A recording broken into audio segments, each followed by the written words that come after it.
friends, welcome to K Classes. Please like, share and subscribe our channel और हाँ bell icon दबाना ना भूलें। Today our topic is distance time graph. आज हम डिस्टेंस टाइम ग्राफ के बारे में पढ़ेंगे। What is distance time graph और हमें डिस्टेंस टाइम ग्राफ से क्या पता चल सकता है। सबसे पहले हम देखते हैं जो हमारे पास डिस्टेंस टाइम ग्राफ है उसमें जो डिस्टेंस होगी वो वाई एक्सिस पर होगी। This is why axis, this is x axis. X axis पर हम टाइम को रिप्रेजेंट करते हैं और वाई एक्सिस पर हम डिस्टेंस को रिप्रेजेंट करते हैं। जो हमारे पास वाई एक्सिस पर होगा वो हमारे पास क्या होगा, डिस्टेंस होगी।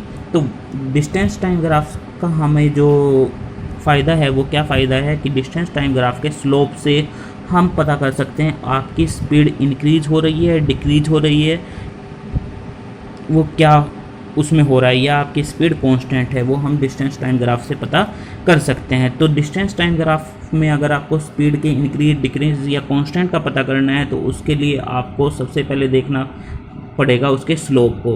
तो हम सबसे पहले स्टार्ट करते हैं स्लोप से। What is slope?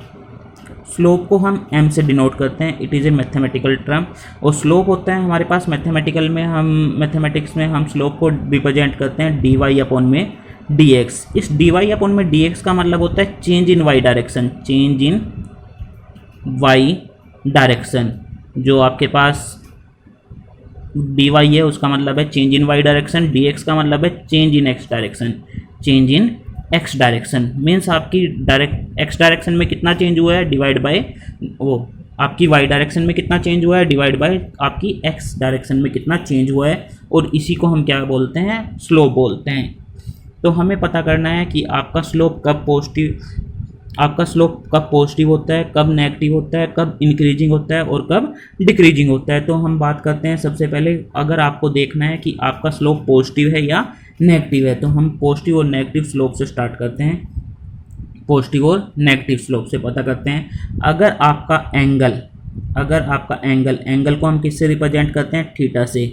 अगर आपका एंगल जो लाइन है आपकी उस और जो आपके पास टाइम एक्सिस है उसके साथ जो एंगल बना है किस डायरेक्शन में, एंटी क्लॉकवाइज डायरेक्शन में, अगर उसकी वैल्यू 90 से, अगर उस एंगल की वैल्यू 90 से कम है तो आपका जो स्लोप होगा उसकी वैल्यू पॉजिटिव होगी। इसे अभी समझेंगे भी हम ग्राफ से। अगर आपकी थीटा की वैल्यू 90 से ज़्यादा हो जाए तो आपका स्लोप नेगेटिव होगा। आपका स्लोप क्या हो जाएगा, नेगेटिव हो जाएगा। जैसे अगर मैं बात करता हूँ ये आपके पास वाई एक्सिस, यहाँ पर आपके पास एक्स एक्सिस।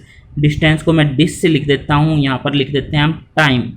तो अगर मैं बोलता हूँ कि आपके पास ग्राफ कुछ इस तरह का बना है तो इस तरह के ग्राफ की अगर मैं बात करते हैं तो आपका ये जो ग्राफ है ये किस तरह का बना हुआ है, एक्स एक्सिस के साथ जो ये लाइन बनी हुई है ये कितना एंगल बना रही है। अगर इस एंगल की बात करते हैं तो ये एंगल जो होगा थीटा आपका 90 से कम होगा। अगर थीटा 90 से कम है तो आपका स्लोप क्या होगा, पॉजिटिव होगा। और पॉजिटिव होगा तो इसका मतलब क्या है, डिस्टेंस टाइम ग्राफ क्या रिप्रेजेंट करता है, डिस्टेंस टाइम ग्राफ का स्लोप रिप्रेजेंट करता है स्पीड। इट मीन्स आपकी स्पीड क्या होगी, पॉजिटिव होगी।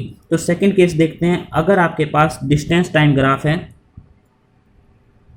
यहाँ पर डिस्टेंस है, ये आपके पास वाई एक्सिस, ये आपके पास एक्स एक्सिस, इसे डी से रिप्रेजेंट करते हैं, इसे टी से रिप्रेजेंट करते हैं। अगर आपके पास स्लोप कुछ इस तरह का है, जो आपके पास लाइन है वो इस तरह की है, तो आप स्लोप देखिए आपका स्लोप कितना बन रहा है, आपका स्लोप बन रहा है 90 से ज़्यादा का। तो जो आपके पास थीटा है उसका जो एंगल है इज़ मोर देन द 90। और अगर थीटा की वैल्यू मोर देन 90 होगी तो आपका स्लोप क्या होगा, तो आपका स्लोप होगा नेगेटिव। तो आपके स्लोप की वैल्यू क्या होगी, नेगेटिव होगी। और अगर आपका स्लोप नेगेटिव हुआ, इस मीन्स डिस्टेंस टाइम ग्राफ का स्लोप क्या रिप्रेजेंट करता है, डिस्टेंस टाइम ग्राफ का स्लोप रिप्रेजेंट करता है स्पीड। इट मीन्स आपकी स्पीड क्या हो जाएगी, नेगेटिव हो जाएगी। बट क्या आपकी स्पीड नेगेटिव हो सकती है, तो आपकी स्पीड कभी भी नेगेटिव नहीं हो सकती। तो इस तरह का ग्राफ कभी भी एप्लीकेबल नहीं है। तो आपको याद रखना है आपकी स्पीड कभी भी नेगेटिव नहीं हो सकती। तो ये आपका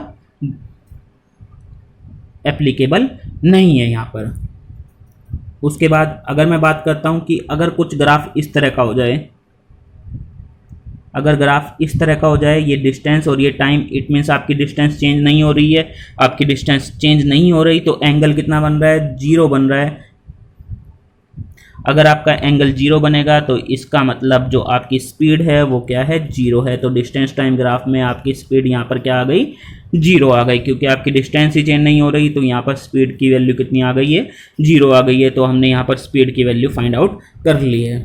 उसके बाद कुछ कर्व की बात करते हैं। अगर कुछ कर्व में आ जाए, कर्व कैसे, अभी हमने लीनियर की बात करी थी, जो आपका कर्व था, जो आपका पाथ था वो लीनियर था, बट अब की बार कैसा है, कर्व की तरह, इस तरह से है। अगर इस तरह से आ जाए तो फिर हम कैसे देखेंगे एंगल की। अभी मैं एंगल की बात करेंगे तो एंगल की बात करेंगे तो एक एक ग्राफ के लिए अलग अलग बनाते हैं। पहले हम ग्राफ देखते हैं, ये डिस्टेंस और ये टाइम, जो आपका कर्व है वो कुछ इस तरह का है। तो आपको क्या करना है, सबसे पहले इसके किसी भी पॉइंट को कंसीडर करना है। जैसे मैं इसके किसी भी पॉइंट को कंसीडर करता हूँ, इसके किसी भी पॉइंट को, किसको कंसीडर किया मैंने, इस पॉइंट को कंसीडर किया है। यहाँ पर इस पॉइंट को हम कंसीडर करते हैं। मैं कलर थोड़ा चेंज कर देता हूँ। तो यहाँ पर हमने इस पॉइंट को कंसीडर किया। इस पॉइंट पर आप टेंजेंट बनाइए। इस पॉइंट पर आप क्या बनाना है, एक टेंजेंट खींचना है। टेंजेंट का मतलब होता है वो लाइन जो कर्व के किसी एक पॉइंट से पास होगी, सिर्फ इस कर्व को टच करते हुए जाएगी और किसी भी पार्ट को टच नहीं करेगी, सिर्फ एक पॉइंट को टच करेगी, उसे क्या बोलते हैं हम, टेंजेंट। अब इस टेंजेंट का एक्स एक्सिस से एंगल देखिए। जब इस एक्स एक्सिस से मैं इसका एंगल मेजर करता हूँ थीटा, तो थीटा की वैल्यू किससे ज़्यादा आई है या कम आई है, तो हम यहाँ देख रहे हैं थीटा की वैल्यू क्या आई है, 90 से कम आई है। अगर इसकी वैल्यू 90 से कम आई है, इट मीन्स जो आपका स्लोप है वो क्या होगा, पॉजिटिव होगा। तो आपका स्लोप क्या है, पॉजिटिव है। और पॉजिटिव स्लोप का मतलब है जो डिस्टेंस टाइम ग्राफ है वो क्या रिप्रेजेंट कर रहा है, स्पीड रिप्रेजेंट कर रहा है। तो आपकी स्पीड यहाँ पर क्या है, पॉजिटिव है। नेक्स्ट कैसे बनाएंगे हम, मान लेते हैं आपके पास ये डिस्टेंस है, यहाँ पर आपके पास टाइम है।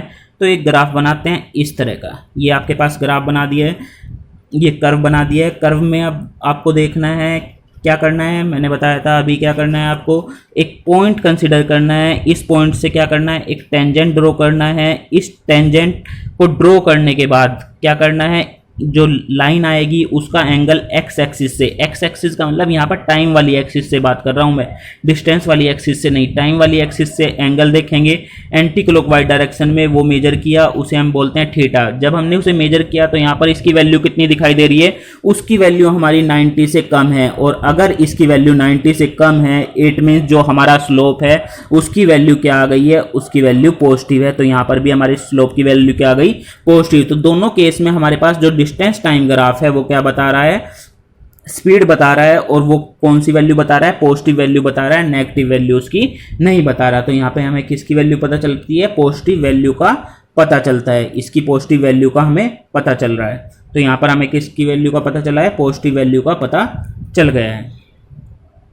नेक्स्ट, अगर आपके पास कर्व का इस तरह का हो और दूसरा पार्ट ये, मीन्स इनमें से कोई भी पार्ट हो। अब हमें देखना है कि आपकी स्पीड इंक्रीज हो रही है, डिक्रीज हो रही है या फिर कांस्टेंट है। तो इसके लिए हम क्या करते हैं, एक पार्ट, फर्स्ट पार्ट ये बना लिया, सेकंड पार्ट ये बना लिया और थर्ड पार्ट इस तरह का। अगर लाइन में होगा, अगर सिर्फ लाइन होगा तो इसका मतलब आपकी जो स्पीड है वो क्या रहेगी, कांस्टेंट रहेगी। या हम ये भी कह सकते हैं आपका स्लोप क्या है, पॉजिटिव है। आपका स्लोप कांस्टेंट है, तो स्लोप कांस्टेंट है तो इसका मतलब आपकी स्पीड भी क्या है, कांस्टेंट है। डिस्टेंस टाइम ग्राफ की बात कर रहे हैं। अगर आपका स्लोप इस तरह का आएगा, अगर आपका स्लोप इस तरह का आएगा तो इसका मतलब है जो कर्व है इस तरह का आएगा तो आपका स्लोप कैसा होगा, आपका स्लोप इंक्रीजिंग होगा। अगर कर्व इस तरह का आएगा तो आपका स्लोप क्या होगा, इंक्रीजिंग होगा। और कर्व इस तरह का होगा, अगर कर्व 1 की तरह होगा तो आपका स्लोप क्या होगा, डिक्रीजिंग होगा। ये डिक्रीजिंग स्लोप बताएगा, ये इंक्रीजिंग स्लोप बता रहा है। और ये किस तरह का स्लोप बता रहा है, कांस्टेंट बता रहा है। तो अब देखते हैं कि आपकी स्पीड इंक्रीज हो रही है, डिक्रीज हो रही है या आपकी स्पीड कांस्टेंट है। इसे हम ग्राफ से समझते हैं। मान लेते हैं पहला केस हम कंसिडर करते हैं, ये आपके पास डिस्टेंस, ये आपके पास डिस्टेंस, यहाँ पर आपके पास टाइम। आपके पास कुछ ग्राफ इस तरह का है, ये जो कर्व है या लाइन है वो इस तरह की गई है। तो सबसे पहले आप एंगल देखेंगे, एंगल थीटा की वैल्यू किससे कम है, 90 से कम है। 90 से कम है, इट मीन्स आपके पास जो स्पीड है वो पॉजिटिव है। वैसे स्पीड हमेशा पॉजिटिव ही होनी चाहिए, अगर पॉजिटिव नहीं आई, नेगेटिव है, तो इसका मतलब आपका जो ग्राफ है वो गलत बना हुआ है, तो आपके ग्राफ बिल्कुल रॉन्ग है। तो अगर आपके पास यहाँ पर थीटा की वैल्यू क्या है, 90 से कम है, तो स्पीड पॉजिटिव है। अब मुझे देखना है स्पीड इंक्रीज हो रही है, डिक्रीज हो रही है या कांस्टेंट है। तो आपका जो कर्व है वो लाइन है तो लाइन में थीटा क्या रहेगा, कांस्टेंट रहेगा, और थीटा कांस्टेंट रहेगा तो इसका मतलब आपका स्लोप भी क्या है, कांस्टेंट है।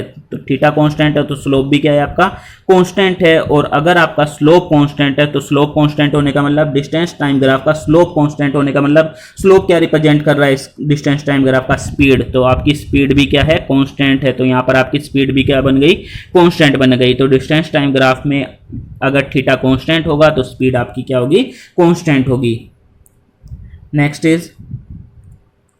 क्वेश्चन हम करते हैं। मान लेते हैं आपके पास डिस्टेंस टाइम ग्राफ इस तरह का बना हुआ है, ये आपके पास डिस्टेंस और ये आपके पास टाइम। तो डिस्टेंस टाइम ग्राफ कुछ इस तरह का बना हुआ है, तो हम दूसरा कलर यूज करते हैं। मान लेते हैं अब आपको क्या देखना है, दो चीज़ इसमें देखनी होती है हमें। पहली कौन सी है, पहला है आपको पता करना है कि आपकी जो स्पीड है वो इंक्रीजिंग है या डिक्रीजिंग है या कांस्टेंट है। दूसरी चीज़ आपको क्या पता करना होता है, दूसरा चीज़ आपको पता करना होता है कि आपका जो डिस्टेंस है वो पॉजिटिव है या नेगेटिव। तो सबसे पहले हम डिस्टेंस की बात करेंगे, वो पॉजिटिव है या नेगेटिव है। उसके लिए मैं क्या कंसीडर करूंगा, एक पॉइंट कंसीडर करूंगा। पॉइंट कंसीडर करने के बाद हम क्या करेंगे, एक टेंजेंट ड्रॉ करेंगे इस पॉइंट पर।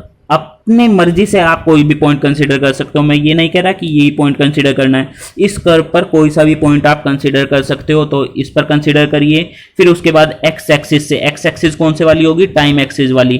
टाइम एक्सिस के बाद थीटा मेजर करिए, एंगल मेजर करिए। एंटी क्लॉकवाइज डायरेक्शन में वो आपने मेजर किया, जो एंगल है उसकी वैल्यू कितने से कम है, 90 से कम है। अगर एंगल की वैल्यू 90 से कम होगी, डिस्टेंस टाइम ग्राफ में अगर एंगल की वैल्यू 90 से कम होगी तो इसका मतलब आपकी स्पीड क्या है, पॉजिटिव है। तो इस केस में आपकी स्पीड क्या गिवन है, पॉजिटिव गिवन है। तो आपके पास यहाँ पर स्पीड क्या आ गई है, पॉजिटिव आ गई है। दूसरा अब आपको देखना है कि आपका जो स्पीड इंक्रीजिंग हो रही है, डिक्रीजिंग हो रही है या कांस्टेंट है। तो उसके लिए हम क्या करते हैं, उसके लिए देखिए जो ग्राफ बनाया था, तो ग्राफ कुछ इस तरह का था, ये डिस्टेंस था, ये टाइम था। अब ये कौन से कर्व का पार्ट है, फर्स्ट, सेकंड और थर्ड। ये फर्स्ट, ये सेकंड और ये थर्ड। फर्स्ट, सेकंड और थर्ड में से किसका पार्ट दिखाई दे रहा है, क्योंकि ये कैसा दिखाई दे रहा है आपको, तो ये आपको दिखाई दे रहा है इस तरह का। ग्राफ देखिए अब किस कर्व का पार्ट दिखाई दे रहा है, इसका या इसका। तो इसका तो नहीं है, ये कौन से कर्व का पार्ट दिखाई दे रहा है, फर्स्ट कर्व का पार्ट दिखाई दे रहा है। और फर्स्ट ये कर्व क्या दिखाई दे रहा है, क्या बताता है, इंक्रीजिंग स्लोप। इट मीन्स आपका जो स्लोप है वो क्या है, इंक्रीजिंग है। और इंक्रीजिंग स्लोप का क्या मतलब है, इंक्रीजिंग स्लोप का मतलब है कि आपकी जो स्पीड है वो क्या हो रही है, इंक्रीज हो रही है। तो यहाँ पर आपको डिस्टेंस टाइम ग्राफ से दो चीज़ पता चली। एक तो आपकी स्पीड क्या है, पॉजिटिव है, वैसे स्पीड हमेशा पॉजिटिव ही रहती है। दूसरा क्या पता चला, जो आपकी स्पीड है वो इंक्रीजिंग है, तो आपकी स्पीड इंक्रीज होती जा रही है। इंक्रीजिंग का मतलब पहले आपकी स्पीड 1 मीटर पर सेकेंड थी, फिर आपके पास 3 मीटर पर सेकेंड हो गई, फिर आपके पास 5 मीटर पर सेकेंड हो गई, फिर आपके पास 10 मीटर पर सेकेंड हो गई। अगर मैं बात करता हूं तो अगर स्पीड इंक्रीजिंग होती है तो आपके यहां पर एक्सेलरेशन होगी या नहीं होगी, तो एक्चुअल में यहां पर एक्सेलरेशन आ जाएगी। एक्सेलरेशन क्यों आ जाएगी, क्योंकि अगर स्पीड चेंज होती है तो इसका मतलब वेलोसिटी चेंज होगी, और वेलोसिटी चेंज होगी तो इसका मतलब एक्सेलरेशन होगी। तो आपसे कोई पूछ ले तो क्या इस ऑब्जेक्ट पर जो इस तरह का पाथ कवर कर रहा है उस पर फोर्स लग रहा है, तो हम कहेंगे हाँ उस पर कोई ना कोई नेट फोर्स लगेगा, क्योंकि उस पर कोई ना कोई क्योंकि वो एक्सेलरेट कर रहा है, और एक्सेलरेट चेंज इन वेलोसिटी के कारण कर रहा है, और चेंज इन वेलोसिटी का कारण क्या है, स्पीड है। स्पीड का चेंज होना है, और स्पीड चेंज कब होगी, जब हम उस पर कोई ना कोई फोर्स अप्लाई करेंगे। तो ये हो गया आपका डिस्टेंस टाइम ग्राफ का। फिर इसके बाद एक लास्ट हम और देख लेते हैं। अगर आपके पास डिस्टेंस टाइम ग्राफ कुछ इस तरह का है, this is distance time graph, तो सबसे पहले हम देखेंगे कि आपकी स्पीड पॉजिटिव है या नेगेटिव है। अगर आपकी स्पीड नेगेटिव आ गई तो हमारा ये ग्राफ यहीं पर खत्म हो जाएगा, हमें आगे पढ़ना ही नहीं है, क्योंकि हमारी स्पीड नेगेटिव नहीं हो सकती है। तो जब भी आप स्पीड को देखते हैं तो स्पीड कैसे देखते हैं, स्पीड को देखने के लिए आप क्या करोगे, जब भी आपको स्पीड देखना है तो आप क्या करोगे, एक पॉइंट लेंगे, एक पॉइंट से क्या करेंगे, एक टेंजेंट ड्रॉ करेंगे। यहाँ से एक टेंजेंट ड्रॉ किया। टेंजेंट का मतलब क्या है, एक ऐसी लाइन जो कर्व के सिर्फ एक पॉइंट को टच करेगी, उसके इनसाइड में कहीं पर भी टच नहीं करेगी। इस कर्व में कहीं पर भी इनसाइड में टच नहीं करेगी, बाहर से एक पॉइंट से टच करते हुए निकल जाएगी, तो इसे बोलते हैं हम टेंजेंट। ये लाइन क्या है, टेंजेंट है आपका। टेंजेंट का टाइम एक्सिस के साथ एंगल मेजर करेंगे एंटी क्लॉकवाइज डायरेक्शन में। जब मेजर किया तो उसकी वैल्यू क्या थी, इसकी वैल्यू हमने देखी कितने से कम थी, 90 से कम थी। जब भी थीटा की वैल्यू 90 से कम होगी तो आपकी स्पीड क्या होगी, आपकी स्पीड पॉजिटिव होगी। इट मीन्स जो आपका डिस्टेंस टाइम ग्राफ है ये पॉजिटिव है।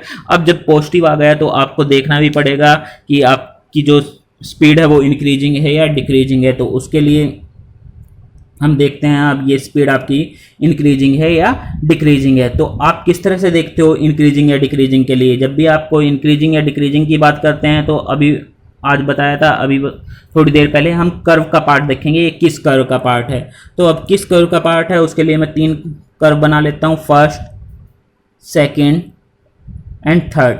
अगर ये सिर्फ लाइन होगा, क्या ये लाइन दिखाई दे रही है, लाइन तो नहीं है, ये तो कर्व में है तो ये तो नहीं हो सकता। अगर ये होता तो इसका मतलब हमारा स्पीड क्या थी, कांस्टेंट थी, बट हमारी स्पीड अब कांस्टेंट नहीं है। तो फर्स्ट वाले की बात करते हैं। फर्स्ट वाले की क्या ये इस तरह है, फर्स्ट वाले में ऐसा तो ये वाला पार्ट भी नहीं है, ये वाला पार्ट भी नहीं है, तो इसका पार्ट भी नहीं है, तो फर्स्ट और थर्ड में से नहीं है।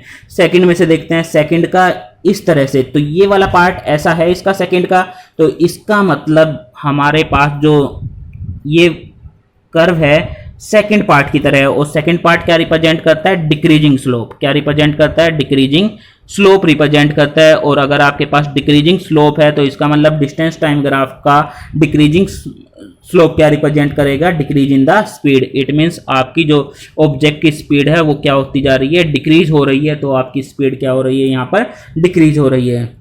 तो इस तरह से हम पता कर सकते हैं डिस्टेंस टाइम ग्राफ में आपकी स्पीड इंक्रीज हो रही है, डिक्रीज हो रही है या कांस्टेंट हो रही है। उसके बाद आपका जो स्पीड है पॉजिटिव है या नेगेटिव है। आपकी हमेशा स्पीड पॉजिटिव रहेगी या फिर अगर वो रेस्ट में है तो 0 होगी, कभी भी उसकी वैल्यू नेगेटिव नहीं हो सकती। अगर कोई भी ग्राफ ऐसा रिप्रेजेंट करता है कि आपका डिस्टेंस टाइम ग्राफ नेगेटिव है तो मान लीजिए कि आपका जो ग्राफ है वो गलत है, वो सही नहीं है, ऐसा रिप्रेजेंट नहीं कर सकता। तो ये किससे पता चलेगा, हमें स्लोप से पता चलेगा। आपको स्लोप को ही देखना है। स्लोप का पॉजिटिव और नेगेटिव कैसे देखते हैं, स्लोप का पॉजिटिव और नेगेटिव उसके थीटा से देखते हैं। और उसका इंक्रीजिंग डिक्रीजिंग और कांस्टेंट कैसे देखते हैं, उसके कर्व से देखते हैं। तो इसी के साथ हमारा ये लेक्चर कंप्लीट हुआ। We hope you enjoyed our video. For personal online physics classes, you can contact us at 9992125662 or you can email us at kclassesconcept@gmail.com.